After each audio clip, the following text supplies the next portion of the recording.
Hi, Joe Goldy, Certified Financial Planner with Highland Financial Advisors. Welcome back to our series on helping newly independent women become financially secure. So today I want to talk to you about one of the biggest financial decisions you have to make post-divorce. And the reason it's one of the biggest is because it's also one of the most emotional very often.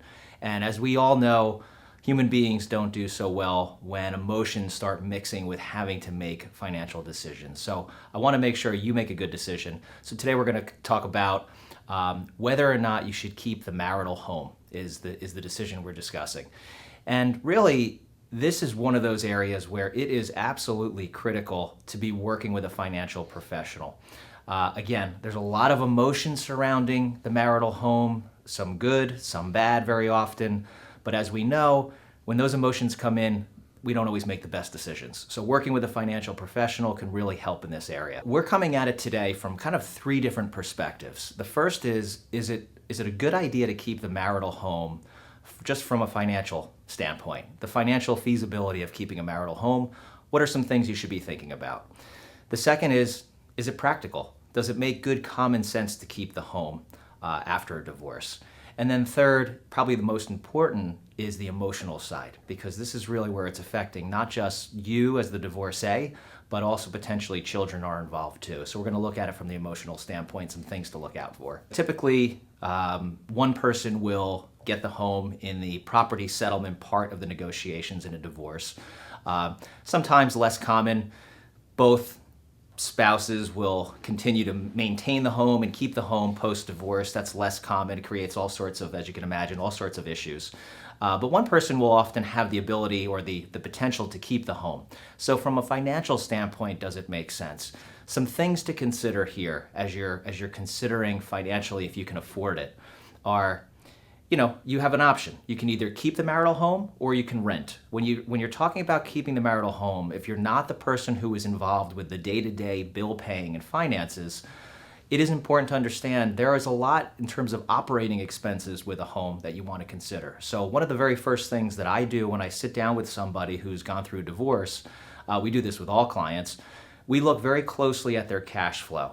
Within the cash flow, there is a section for home expenses. We really want a very detailed look at what it takes to operate the home. One consideration from a financial feasibility standpoint, if you're thinking about keeping the house, a lot of people overlook this is very often when you are the spouse getting the home post-divorce, to get your ex-spouse off of the mortgage, you have to refinance. Right now in 2024, the vast majority of mortgages right now are under about 3 or 4%. So if you're refinancing in the current environment right now, you're looking at rates probably closer to 7, maybe even a little bit more than 7%. That increases your mortgage payment by about 50%. So if you have a $1,200 mortgage payment, hypothetically, you're now paying about $500 to $600 more per month if you have to refinance to get your ex-spouse off the mortgage. So very important to consider that.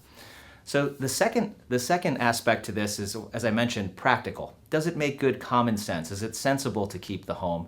And kind of what I'm thinking about here is, what is the proximity to school and work? So if there's children involved, how close is it to the school? If you are now re-entering the workforce where you weren't working before, are you close to the job market? Are you close to where you may be working? So does it make sense from a proximity standpoint?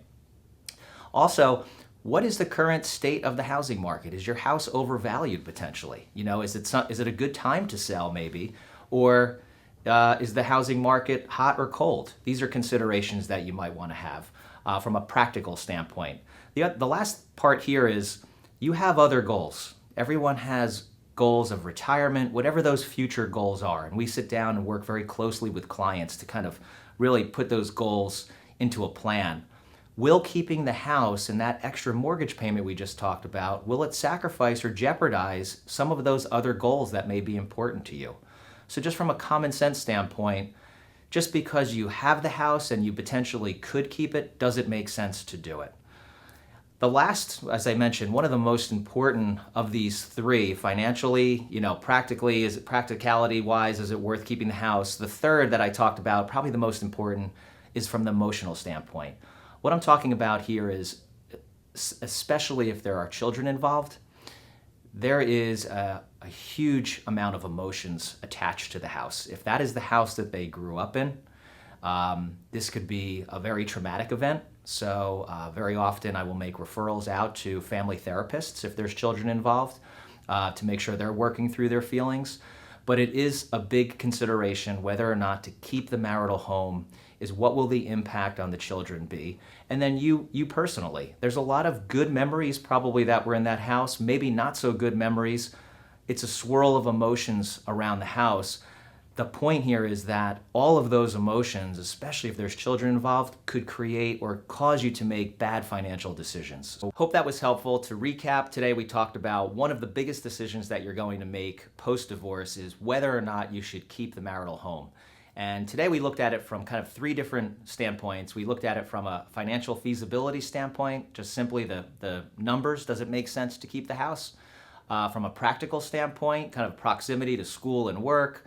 Is it going to jeopardize other financial goals that we have? So does it make good common sense to keep the house? And then of course, emotionally, especially if there's children involved, what is the emotional impact that it's going to have if you decide to keep the house or sell the house on the children and yourself as well? So I hope that was helpful. I want to reiterate, working with a financial professional is incredibly important around this decision, again, because there's a lot of emotions involved. So we want you to make a really good decision. If you haven't already, I invite you to hit the subscribe link down below so you get notified every time we release a video just like this one. And certainly you can reach out to me if you'd like a free 15-minute consultation. Be happy to hop on the phone and kind of explore what's important to you. So I hope that was helpful. I'll see you next time.